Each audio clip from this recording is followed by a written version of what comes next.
notre deuxième pilier chez Ergonom, c'est le design management. Donc pour nous, c'est engager durablement les femmes et les hommes à l'intérieur et à l'extérieur de l'organisation. Et engager, pour nous, ça veut dire vivre l'utilité.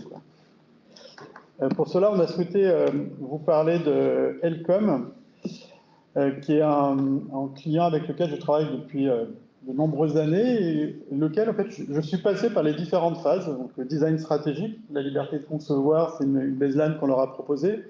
Ils fabriquent, enfin, ils vendent des filières d'aluminium, enfin, de tubes, avec plusieurs métiers. Le premier, ils découpent aux longueurs demandées, voilà, avec les diamètres qui sont demandés. Ils coupent et ils assemblent, et des fois, ils font des projets sur mesure. Voilà. Et du coup, les caractéristiques qu'on a décidé de vous montrer sur l'aspect design management, bah, c'est les suivantes, c'est la confiance, les rituels, de bien garder un dialogue avec les parties prenantes et de rendre les gens dans le processus de design management acteurs. Premièrement, bah, il y a une confiance qui est complètement nécessaire quand on intervient dans les entreprises sur du design management, parce que bah, ça va être souvent des ateliers où on va faire réfléchir les collaborateurs sur des questions de leur organisation. Donc il faut vraiment qu'ils s'approprient le projet de leur entreprise, et c'est pour ça que la confiance, eh ben, elle est absolument nécessaire là-dedans.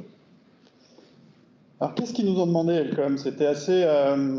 donc, comme je vous disais, on a fait la partie design stratégique sur leur raison d'être. Et après, ils nous demandent de travailler sur leur accueil, sur l'accueil de leur site. C'est un bâtiment industriel classique, on va dire. Et au moment où ils me disent ça, je regarde Eric et je lui dis, ben, ok, mais je te dis tout de suite, on va mettre ni canapé, ni espace café, on va rien mettre de l'accueil classique. J'avais une intuition en tête en ayant échangé avec tous les salariés qui sont dans l'usine, en fait, dans la partie production qui est derrière cet espace. Et je sentais qu'ils avaient à la fois un manque d'estime par rapport à la matière qu'ils utilisaient. C'est-à-dire que c'était, entre guillemets, pour eux, c'était que des tubes, ils n'en voyaient pas forcément en autre usage. Et je pensais qu'on pouvait imaginer quelque chose de différent, mais je ne savais pas trop. Et donc, sans m'en rendre compte, j'ai fait du design management alors que je voulais faire du produit. Ça a fini par du produit, mais on a eu une approche totalement différente, qui était de...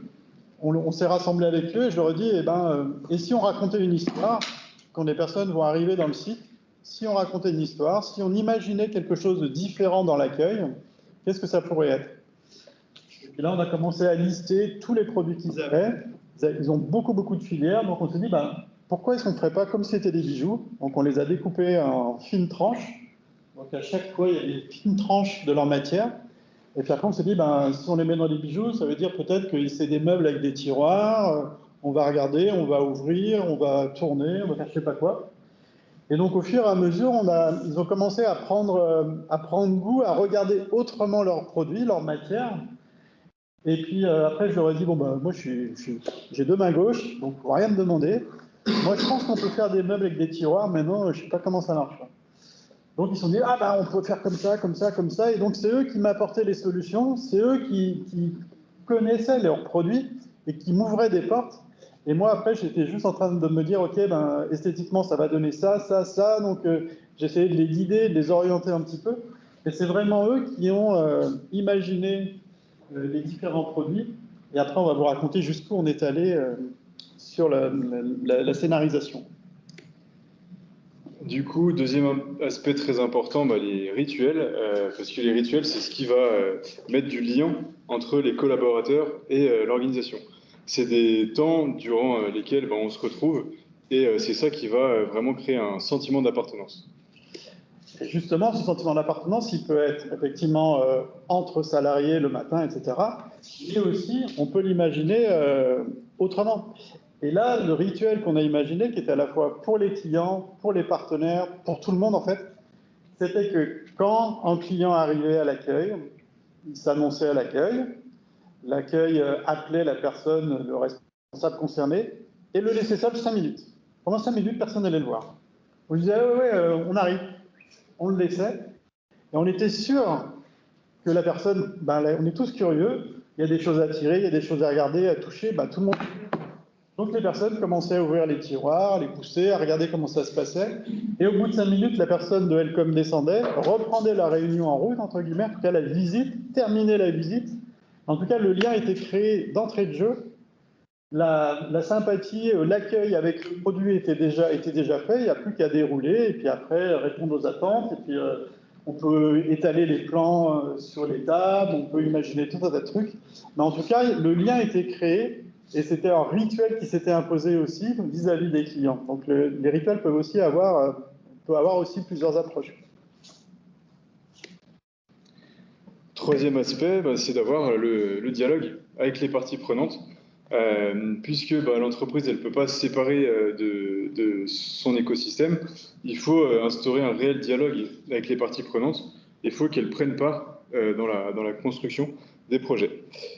Par exemple, avec Answer Company dont Guillaume vous parlait tout à l'heure, on avait appelé les différentes parties prenantes pour leur demander leur vision de l'entreprise et définir par rapport à ça la raison d'être. C'est un petit peu du design management intégré dans le design stratégique, parce qu'il y a toujours cette porosité. Chez Helcom, en fait, ça s'est résumé à ce que cet accueil fonctionne aussi avec les partenaires. Des nouveaux partenaires qui viennent découvrir l'entreprise ou des partenaires existants apprécient aussi qu'on leur montre qu'on peut faire d'autres choses de leurs produits et apprécient aussi l'histoire qui leur est racontée. Et enfin, quatrième élément, c'est vraiment de rendre acteurs. C'est mettre vraiment les collaborateurs dans une posture d'initiative et les rendre vraiment responsables du projet pour qu'ils soient pleinement impliqués. Là, pour le coup, c'est eux qui ont tout fait. Donc, ils ont vraiment été acteurs. Ils me proposaient les matières, ils me proposaient les dimensions, ils me proposaient tout. Moi, j'avais juste à valider la cohérence d'ensemble. Donc, ils ne pouvaient pas être plus acteurs que ça. Et derrière, ça s'est décliné sur plein de choses qu'on ne voit pas. Tous les bureaux de l'ensemble des collaborateurs ont été faits ensuite par les salariés eux-mêmes, en réexploitant différemment les produits. On a fait des tables rondes, on a fait des box à l'intérieur, on avait revu leur vestiaire. Après, ils ont tout décliné parce qu'ils se sont sentis à l'aise.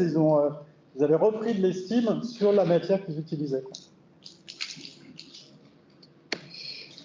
Et du coup, maintenant, si on devait faire un petit peu un récapitulatif de ce que c'est le design management, en fait, c'est l'élargissement des acteurs qui sont amenés à chercher des solutions.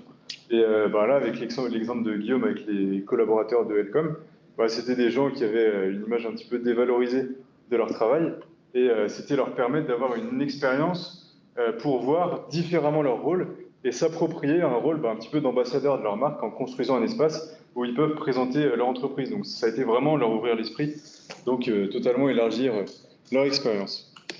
Et au final, là, tout ce dont on a parlé, ça sert à ni plus ni moins que créer un sentiment d'appartenance.